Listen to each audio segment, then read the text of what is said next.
कि देखो भैया, रूस से तेल खरीदना बंद हो गया। भारत ने नहीं कहा, अमेरिका ने कहा। पुतिन से सवाल पूछा गया तो पुतिन ने कहा, मैं मोदी को जानता हूं, मोदी ऐसा नहीं कर सकते। पुतिन ने बोला इन एन इंटरव्यू, एक साक्षात्कार में रूस के राष्ट्रपति व्लादिमीर पुतिन ने बोला, आई नो मोदी, मैं मोदी को जानता हूं, उनके नेता प्रधानमंत्री मोदी को मैं जानता हूं, वो ऐसा नहीं करेंगे। क्योंकि अगर भारत ने रूस की एनर्जी को मना किया तो 80-90 बिलियन डॉलर का एक्स्ट्रा बोझ भारत पे पड़ेगा और जो भारत की मिडिल क्लास पे आएगा। विपक्ष कह रहा है, यही तो हम कह रहे हैं, और विपक्ष कह रहा है कि भारत की जो मिडिल क्लास है उसको फायदा होगा या नुकसान होगा इस डील से। तो आज कोई और नहीं बल्कि वही मंत्री जो इस डील में कम से कम आधा दर्जन बार पिछले 4 महीने में अमेरिका जा चुके हैं, पीयूष गोयल ने एक साक्षात्कार किया, एक पूरी प्रेस कॉन्फ्रेंस की और उसमें उन्होंने बोला कि India US trade agreement in force है, टैरिफ जो है वो 50% से। पीयूष गोयल के बारे में बात कर रहा हूं, मैंने ये नहीं कहा अभी, only Piyush Goyal please, what are you doing Sharma. Tariff 50% से 18% पे आ गया है और जो टेक अवे है, यानी जो महत्वपूर्ण चीजें हैं इस डील की, वो ये कि किसानों के हित से समझौता नहीं होगा। ये कौन कह रहे हैं? पीयूष गोयल। बड़े उत्पादों पर 50 की जगह 0% टैरिफ आएगा, 0 डील से कृषि और डेयरी सेक्टर पूरी तरह सुरक्षित है। ये कौन कह रहे हैं? भारतीय मंत्री। कई अनाज जैसे चावल, गेहूं के लिए बाजार नहीं खोला जाएगा। दोबारा दोहरा रहा हूं, कई अनाज जैसे चावल और गेहूं के लिए बाजार नहीं खोला जाएगा। 5 साल में अमेरिका से, यूएस से, यूएसए से 50,000 करोड़ डॉलर की खरीद होगी। यह खुद सरकार कह रही है। कुछ खाना है, मतलब कुछ पाना है, कुछ खोना है, लेकिन सरकार कह रही है इससे हमें या हमारी मिडिल क्लास को, इससे भारत को या भारत के कृषक को यानी भारत के किसान को कोई नुकसान नहीं होगा। लेकिन विपक्ष कहता है यह डील नहीं, ढील है। डील एक तरफा नहीं होती है। 0 बड़ा है या 18, यानी अखिलेश यादव कह रहे हैं कि 18% टैरिफ लग रहा है हमारे सामान पे जो कि अमेरिका जाएगा, और अमेरिका से जो सामान भारत आएगा उस पे तो 0% है। तो वो जनता से पूछ रहे हैं कि बताओ 0 बड़ा या 18, चेंज ऑफ ग्राफिक्स। तो कांग्रेस कह रही है कि नरेंद्र मोदी कॉम्प्रोमाइज्ड है। कौन कितना कॉम्प्रोमाइज है ये तो समय बताएगा। लेकिन एक बात है जिसको कि विपक्ष डंके की चोट पे खड़े होकर आज सुबह से और खासकर पीयूष गोयल के साक्षात्कार के बाद 4 बार बोल चुका है। Now Sharma play S Jaishankar and Piyush Goyal की सवाल जब डील के बारे में देश के विदेश मंत्री एस जयशंकर साहब से पूछा गया तो उन्होंने कहा उस मंत्री से पूछो जो मंत्री इसके लिए जिम्मेदार है, यानी कौन? पीयूष गोयल जी। ये पीयूष गोयल। और जब पीयूष गोयल जी से यह पूछा गया कि क्या हम रूसी तेल खरीदेंगे या नहीं, तो उन्होंने बोला एस जयशंकर साहब से पूछिए, मुझसे नहीं। Special report and then we debate.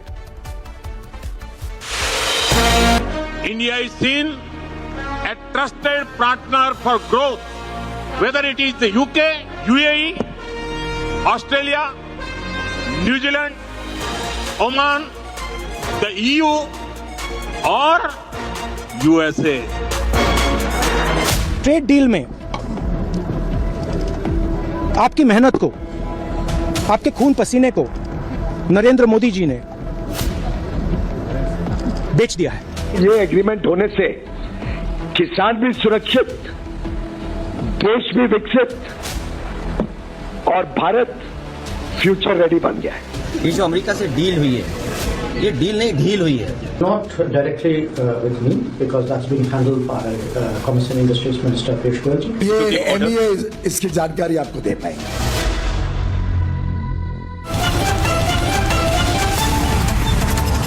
Bharatiya Janata party के सरदार आरपी सिंह साहब हैं मेरे साथ, वरिष्ठ पत्रकार अनंत विजय हैं मेरे साथ, समाजवादी पार्टी के अनुराग भदौरिया हैं, कांग्रेस के रत्नाकर त्रिपाठी हैं, आम आदमी पार्टी के सोमनाथ भारती हैं, कांग्रेस के अजय वर्मा भी हैं, चौधरी समित मलिक चेयरमैन किसान यूनियन है, पूर्व सांसद राज्यसभा संजय जी हैं और कन्वीनर युवा चेतना रोहित सिंह है। मैं सबसे पहले आपसे पूछ रहा हूं, रत्नाकर त्रिपाठी, अनुराग भदौरिया और सोमनाथ भारती, आपकी कंसर्न क्या है? सोमनाथ भारती जी, आपकी कंसर्न क्या है? 3 वर्सेस 3 मेरी जगह विजुअल्स डालिए। सोमनाथ भारती जी, आपकी कंसर्न क्या है? आप क्यों चिंतित हैं इस फादर ऑफ ऑल डील से? सोमनाथ जी, ऑडियो जा रहा है सोमनाथ जी को? सोमनाथ जी बताने का कष्ट करेंगे, पूछता हूं मैं और पूछता है भारत। बिल्कुल जा रहा है कि आम आदमी पार्टी अरविंद केजरीवाल की क्या चिंता है? किस चीज से आप चिंतित हैं कि ऐसी कौन सी डील हो गई है अमेरिका के साथ जो पूरा विपक्ष कह रहा है ये डील नहीं ढील है? सोमनाथ भारती। देखिए, पहली बात ऐश्वर्या जी हमें अपने देश की सोवरेनिटी से चिंता है। हमारा देश सोवरेन नेशन है, संप्रभुता हमारी है। और अनाउंसमेंट कहां से हो रही है कि क्या करेगा भारत? अनाउंसमेंट हो रही है अमेरिका से। हमारे देश के प्रधानमंत्री ट्रंप नहीं है, हमारे देश के प्रधानमंत्री माननीय नरेंद्र मोदी जी हैं। जो भी अनाउंसमेंट भारत के लिए हो वो माननीय मोदी जी करें, भारत सरकार करे। लेकिन हो क्या रहा है? सीधा उल्टा। मतलब आज ये क्या हुआ? जहां 3% टैरिफ था भारतीय प्रोडक्ट्स के ऊपर अमेरिका में, वो पहले 50% किया, फिर 18% कर दिया। नेट रिजल्ट क्या है? आज भारतीय प्रोडक्ट्स के लिए अमेरिकन मार्केट उपलब्ध नहीं हो पा रहा है। एक तरह से वहां के मार्केट में खपत नहीं होगी। हम पाकिस्तान के करीब करीब बराबर कर दिए गए। और वहीं दूसरी जगह भारतीय मार्केट में अमेरिकन प्रोडक्ट्स को जहां पहले लगता था 15% से लेकर 70% तक, आज 0% कर दिया गया। आवाज नहीं आ रहा है। और इस प्रकार से कमिटमेंट कर दी गई कि $500 बिलियन का मार्केट उपलब्ध कराएंगे। माननीय मोदी जी ने प्रॉमिस किया है as per the tweet of mister Trump को। इस प्रकार से agriculture sector, fisheries sector, dairy product sector open कर दिया गया। अरे कॉम्पीट किससे किसको करा रहे हैं? क्या अमेरिकन एग्रीकल्चर प्रोडक्ट्स के आगे भारतीय किसान टिक पाएंगे? कृपा कर जॉइंट स्टेटमेंट पढ़िए। इस प्रकार का जेनेटिकली मॉडिफाइड प्रोडक्ट्स अमेरिका दे रहा है, क्या उसके सामने हमारे प्रोडक्ट्स टिक पाएंगे? मुश्किल ये हो रहा है कि माननीय प्रधानमंत्री जी अचानक आनंद फानन में ऐसी क्या जल्दी थी, ऐसा क्या दबाव था कि अमेरिका डिसाइड करेगा तेल हम कहां से खरीदेंगे? यार हम तेल रशिया से खरीदें या ना खरीदें, मेरा फैसला होना चाहिए। हमारा प्रधानमंत्री फैसला करे, हम साथ खड़े हैं। नहीं, पर इनको बोलो स्टेटमेंट पढ़े। Terms in India. सरदार साहब जवाब दे रहे हैं। Same window security. नहीं, मैं इनकी बड़ी कदर करता हूं। ये पढ़े लिखे वकील हैं। मैं चाहता हूं कृपा कर वो, पहली बात तो अमेरिका ने नहीं, जॉइंट स्टेटमेंट है, एक तरफा स्टेटमेंट नहीं है, वो जॉइंट स्टेटमेंट है। पहली बात थोड़ा ये भी समझा करें। इसलिए इतना नहीं कि नहीं वहां से इशू हुआ है, परंतु हुआ है जॉइंट स्टेटमेंट, वो पढ़ लीजिए, इसलिए क्लैरिटी हो। दूसरी बात, आपने कहा कि मैं आपको बता दूं क्या क्या प्रतिबंधित है। हमको वहां से पुराने कपड़े जो वॉर्न आउट क्लोथिंग कहते हैं वो नहीं होगा, मॉनेटरी गोल्ड नहीं होगा, एथनॉल नहीं होगा, मिलेट्स में ज्वार बाजरा रागी कोडो प्रोसो बमराट फॉक्सटेल अमरनाथ ये सब नहीं होगा। फ्रूट्स में केला strawberry cherries mango citrus fruit मतलब जिसमें संतरा वगैरह सब रहता है वो नहीं होगा। स्पाइसेस नहीं होंगे, टी और टी कॉफी एक्सट्रैक्ट नहीं होंगे। राइस चावल जो कि हमारा प्रमुख किसानों का मामला रहता है, कॉर्न बीन्स पल्सेस ये सब का सब नहीं होंगे। डेयरी में ये सब नहीं होगा सरदार साहब, मैं जानता हूं। बिल्कुल नहीं सरदार साहब ये बात इनको भी पता है, क्योंकि अगर कोई और प्रवक्ता होता नहीं। सरदार साहब मैं आ रहा हूं, but I have to clarify this. सरदार साहब I am coming to you. सरदार आरपी सिंह जी मैं आ रहा हूं। पाजी मैं हाथ लगा, बट मेरे को सोमनाथ जी को यह बताना पड़ेगा कि सोमनाथ जी अगर कोई और प्रवक्ता होता ना तो मैं मान लेता कि वो अनभिज्ञ है, उसको जानकारी नहीं है। क्या आपने ज्वाइंट स्टेटमेंट नहीं पढ़ी? आपको पता है कि चावल गेहूं कोपरा ओट्स मैदा ज्वार मक्का बाजरा रागी आटा ये सब नहीं खोला गया। आपको पता है कि चीनी meat product dairy product soybean भुट्टा केला आम मधु इथेनॉल तंबाकू इस पर कोई रियायत नहीं है। आपको पता है कि 0% टैरिफ होगा। एक्सपोर्ट भारत से अमेरिका जो एक्सपोर्ट होगा उसमें केला अमरूद आम कीवी पपीता अनानास पे 0% है। शर्मा आप तो चला दे ग्राफिक, आप जो बनाया इतनी मेहनत से अब तो चला दे। शर्मा मेरे पास शर्मा और कांग्रेस के पास राहुल गांधी, ये जब तक रहेंगे तब तक बस फिर भगवान ही मालिक है। लेकिन सोमनाथ जी आपके पास तो केजरीवाल जी हैं, आपका क्या हुआ? आपका क्या हुआ? आप भी गलत लाइन पकड़ ली आपने भी। आपको तो इसमें सही लाइन पकड़नी चाहिए थी, आप भी गलत लाइन ले गए।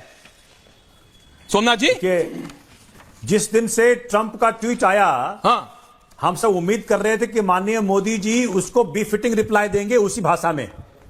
जिस प्रकार से ट्रंप ने लिख दिया कि भारत ने कमिट किया है रशिया से तेल नहीं खरीदेगा, वेनेजुएला से खरीदेगा। Who is he to dictate terms on India? Whatever is good for India, my PM will decide. Who is he to dictate that Chabahar report से बाहर चले जाएंगे? मिलियंस खत्म करके मिलियंस आपने वहां पे खर्च कर दिया, जनता के गाड़ी कमाई खर्च कर दी, और उस पोर्ट को आपको छोड़ना पड़ा किसके दबाव में? मतलब जिस प्रकार से जनरल नरवाने ने किताब में लिखी है। संजय जी आ रहा हूं। मोदी लेकिन सरदार साहब ने कहा कि इतनी सारी चीजें आपने पढ़ी है किताब? नहीं ओके सरदार साहब जवाब दे रहे हैं। किताब पढ़ी आपने? आपके पास है किताब? कृपा करके कॉपी ला के दीजिए उसकी। जो चीज छपी नहीं लेना जनरल नरवाने का नाम लेते हो। किताब छपी है जनरल जेजल सिंह की। किताब छपी है जनरल जेजल सिंह की। एक बड़े अच्छे बड़े स्पष्टता से लिखा है, छपी किताब से कोट करो। स्पष्टता से लिखा है कि साइटन को पाकिस्तान को देने के लिए दबाव था। यह दबाव था, और दबाव राजनीतिक दबाव था। दबाव किसका था? सोनिया गांधी और मनमोहन सिंह जी का।